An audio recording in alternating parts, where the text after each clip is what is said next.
Hello, welcome to this special Internet Storm Center briefing regarding the June 5th, 2014 OpenSSL patches. My name is Johannes Ulrich, I'm the director of the Internet Storm Center, and I put together this briefing in order to give you an idea as to how important these OpenSSL patches are, how they compare to Heartbleed, and how critical it is that you apply these patches to your systems and what systems you need to prioritize. So let's first look at the different OpenSSL patches that were released today. There are really 6 patches, and then there's a 7th one that's not totally new. It just backports a patch that was already released for 1.01 back to older versions of OpenSSL. And with that, just a quick note about OpenSSL version numbering. The way OpenSSL works is there are currently 3 versions in wide use, and they're all pretty much still supported: 0.98, 1.00, and 1.01. The patch level is then indicated by appending a letter to each version, and we'll get to that in a second. The first one here is the one that I have seen discussed the most so far. 2014 224 is the CVE number for it. This particular vulnerability does allow a man-in-the-middle attack, however only under very specific circumstances. This one applies to TLS as well as to DTLS, DTLS being TLS over UDP. The second one is, well, just a denial of service attack. It only affects DTLS. We rated this important here for the client. It can crash the client. It does not affect servers. So really, probably not really all that critical. That's why we only rated important here for the client. Of course, it depends on how critical it is for your client to maintain connections. So that really depends on the impact it has on your business.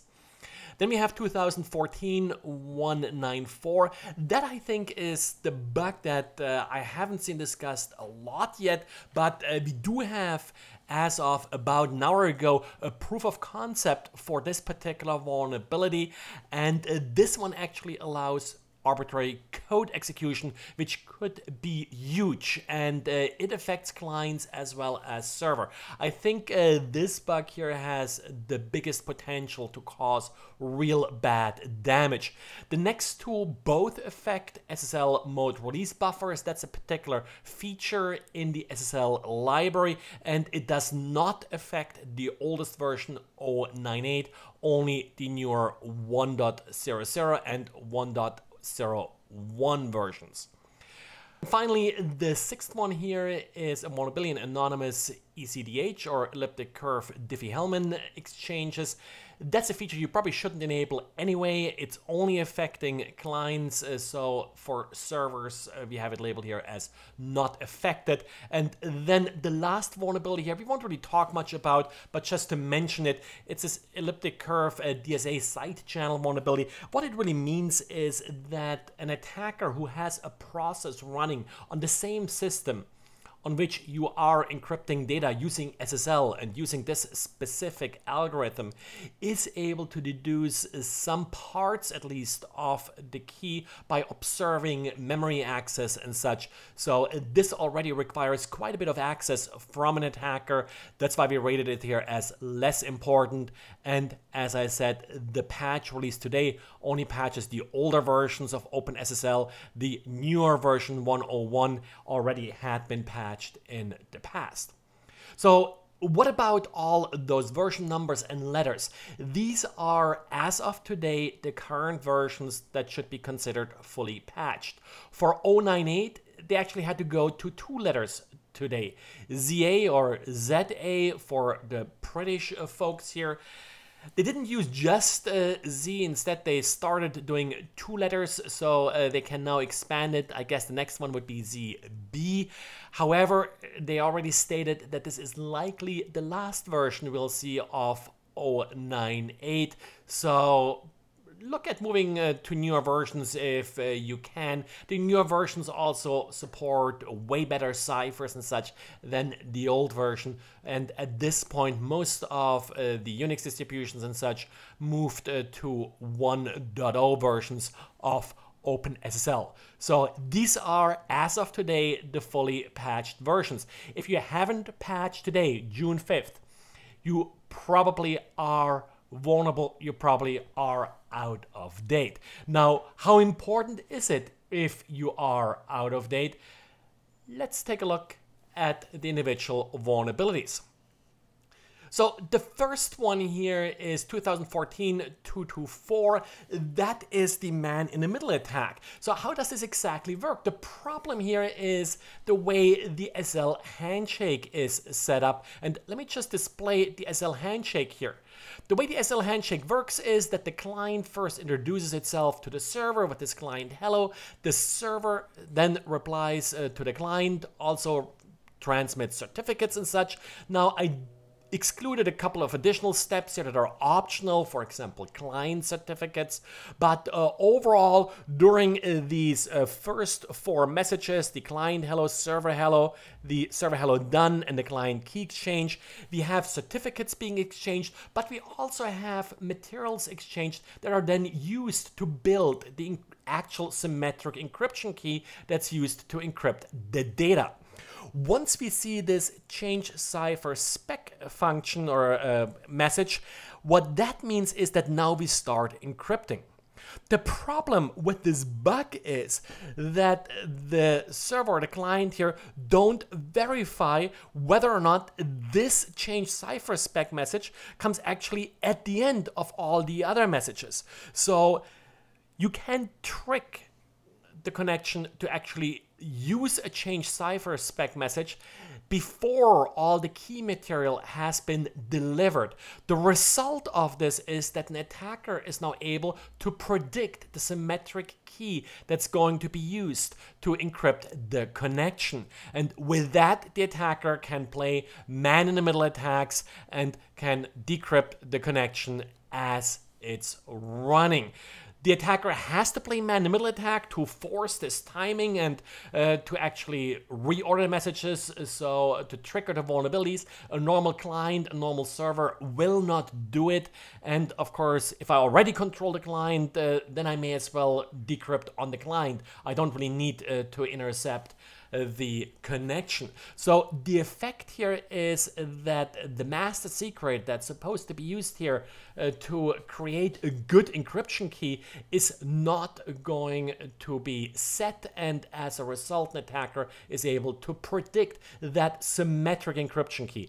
This does not affect the secret key. The secret key that we usually use for the public-private cryptographic part of SSL is not endangered here, so it's not like Heartbleed where we could potentially leak that key. However, any data being transmitted over SSL is at risk here. So who is vulnerable? I mentioned that you're only vulnerable under very specific circumstances. For example, the server has to be running OpenSSL 101. While all versions of OpenSSL are vulnerable to this one, only the client really is exploitable for any version. The server is exploitable only if the version of OpenSSL is 101, and both sides, the server and the client, have to be vulnerable. So it really only applies if a vulnerable client connects to a server running OpenSSL 101. As a result, I don't think this is a huge problem. It has quite a few dependencies, but then again, remember, the man-in-the-middle attack is exactly why we want SSL. If you think that nobody can intercept a connection that you're using, then you don't really need SSL. So I don't think that's really such a big stretch to assume that someone may be playing man-in-the-middle. Next we have 2014-221, that's the invalid DTLS handshake. Now this one can only crash the client, on the client is vulnerable here, and then leads to a denial of service. This is the first of 2 of these DTLS vulnerabilities, and of course the question is always, who actually uses DTLS. HTTPS, web servers, web clients, web browsers do not use DTLS. So that really takes a huge part of sort of our exposure here out of the equation. That was the big problem with Heartbleed, that we had all of these HTTPS and other TCP services over SSL. However, there's still a number of important services that run over UDP and use DTLS. VPNs, OpenVPN, for example, does so. However, OpenVPN has a specific feature where you can actually authenticate every single packet with a shared secret, so that would mitigate that. But there is no such feature I'm aware of, for example, for voice over IP or LDAP. SNMP version 3 uses DTLS, and that's something we are still fighting over when it comes to Heartbleed. But anything that uses video or voice over SSL. So voice over IP, video over IP, WebRTC, which you now see showing up in some web clients, that is potentially vulnerable here.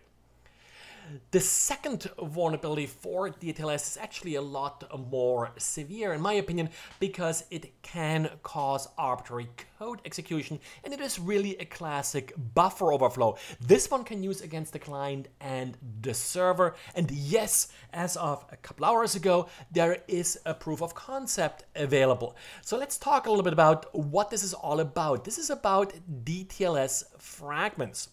What this really means is these DTLS messages, since it's SSL over UDP, there is a chance that the UDP packets are being fragmented on the IP layer.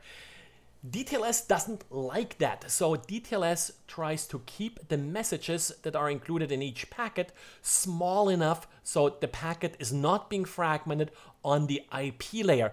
Instead, DTLS does its own fragmentation. So if a message is too large, and for example, that can happen if you have a certificate in this message. The certificates can easily be a couple kilobytes.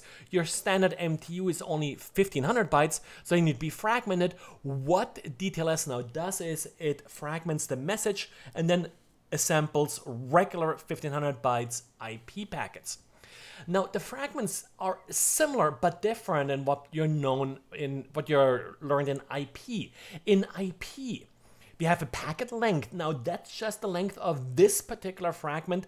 Then we have an offset. Where does this fragment fit within our original data? And then we have this more fragment flag that tells us when we are done. In DTLS, we do not have this more fragment flag.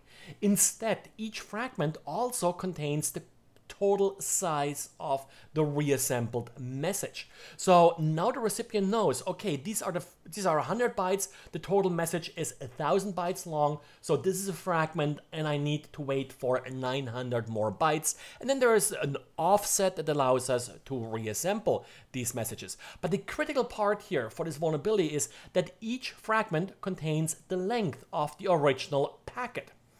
Now, the way this is supposed to work is that we receive the first fragment. Whenever the fragment length is smaller than the total length, we have a fragment.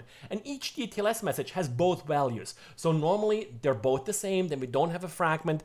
If the fragment length is larger than the length, then the packet is discarded, makes no sense. But if the fragment length is smaller than the total length, then we know we have a fragment. And then OpenSSL reserves a buffer of length, the length of the total message, and then waits for additional data to come in to copy into this buffer. But what if the second packet that comes in indicates a different length for the total message? And this is sort of the example that HP published in their blog, where they released more details about this vulnerability. So in this example, we have our first fragment. The first fragment tells us that the total message length is only 2 bytes, and it gives us 1 byte of that message. So what we would expect in the second fragment is again a length of 2 and a fragment size of 1 and an offset of 1, so essentially the second byte. However, in this exploit, the second fragment now indicates a larger length. OpenSSL does not check that length, so it now takes that fragment size and just copies it into this 2-byte buffer, which of course is not large enough, and we have a buffer overflow. So very simple mistake, sort of reminiscent of some of the mistakes we have seen with IP fragmentation, where we also had similar issues. For example, there was a famous OpenBSD bug with IPv6, this mbuff bug that did a little bit of similar mistake here, where it assumed sort of all fragments are the same size. But the problem here is that the length, the total length of the reassembled message is actually part of each fragment, and it's not properly validated. It has to be the same. Wireshark, interestingly, does indicate this as an error. So Wireshark will mark this packet in big red, telling you that this is wrong. Next, we have two vulnerabilities that are related to this SSL mode release buffers feature. Now, this is a feature that was introduced in OpenSSL to save memory. You may remember from Heartbleed that one of the criticism of OpenSSL is that it never gives up memory. That sort of helped people out, or attackers, during Heartbleed, because there was a lot of memory that you had access to that could potentially be leaked via the Heartbleed bug. But of course, normally we do want to release memory that's no longer used, and this particular feature, if enabled, if an SSL connection is idle, SSL will then release about 32K of memory for each one of these connections, allowing us to maintain multiple connections. Now, the advisory points out that this feature is not enabled by default, but I looked at a couple of big SSL daemons, like here Apache, OpenVPN, Nginx, and all of them supported. Actually, for pretty much all of them, I found a bug report where someone said, hey, you're not using SSL mode release buffers, so I'm not able to accept as many connections as I want because OpenSSL uses too much memory, and in response, this feature was enabled. It only matters for TLS, does not matter for DTLS, and of course does not matter for SSL version 2, but then again, SSL version 2 is really too old, you shouldn't use that. Then you have CV 2014-3470. That is the anonymous elliptic curve Diffie-Hellman denial of service vulnerability. Well, the real thing about this is you should not use anonymous ciphers. The problem with them is that you don't have the authentication, so really man-in-the-middle attacks are typically possible with them. In Apache, there's actually a simple directive here to turn off all anonymous ciphers. This exclamation mark A null. The null, you see it here as a wildcard really, and A means anonymous. You can also disable individual anonymous ciphers, but the standard recommendation, and that's what Apache does by default, it turns them all off. OpenSSL, older versions turn them off, newer versions turn them on. It's not really all that clear what they're currently doing, so make sure that your configuration explicitly turns them off. So where should you start? There are really two vulnerabilities here, the man-in-the-middle vulnerability and the remote code execution vulnerability that sort of stick out here. Now, those are the ones that you definitely have to patch. Now, in this case, you wouldn't patch individual vulnerabilities. You would just apply whatever updated package you get. I would wait for vendors to release updates. There's no need to compile from source. It's not really that critical at this point. The one to watch a little bit here is the remote code execution vulnerability that could get big if someone comes up with a reliable exploit for that one. Review your SL configuration that you disable things like these anonymous ciphers. And then we have here a lot of denial of service vulnerabilities. Also the arbitrary code execution vulnerability. Probably the way it will manifest itself first is by crashing your server. None of this is likely to get logged in, for example, your web server logs, because it all happens sort of during the SSL handshake. So look for server crashes. That may be one way to figure out that someone is trying to play these tricks against your server. And then look for IDS signatures. Haven't seen any yet, but of course, this is pretty new. Snort may already have some, haven't checked before starting this recording. What should you tell management? Well, it's not as bad as Heartbleed, so no need to revoke certificates or do anything like this. The big problem here is you need SSL, you need OpenSSL. You can't easily swap libraries out. And just last week or earlier this week, we had a GNU TLS vulnerability. So it's not that the others are necessarily that much better. OpenSSL is currently going through an extensive code review because of the Heartbleed vulnerability. As a result, you should see more patches like this. In many ways, it's a good thing. They're finding actually these vulnerabilities. So insofar, I would applaud them. I would like to see more patches. They are doing better now in getting pre-announcements out and such. I think that worked better this time than with Heartbleed. So definitely they're starting to get their act together here. It's not really an OpenSSL problem as much as, well, this is a pretty complex protocol. And we have to live with it in order to protect our data, protect our customers' data. So OpenSSL, or SSL as such, is really important. If you have any questions, here's the URL for the Internet Storm Center and my email address. Feel free to email me, or better, use the contact form at the Internet Storm Center. I'm not always reading all of the email, so there are other volunteers we have here that may be able to help out. Also, this is a topic, SSL, that we cover heavily in our Defending Web Applications class. We have 3 instances coming up here. Baltimore, London, and Boston, sort of week after week.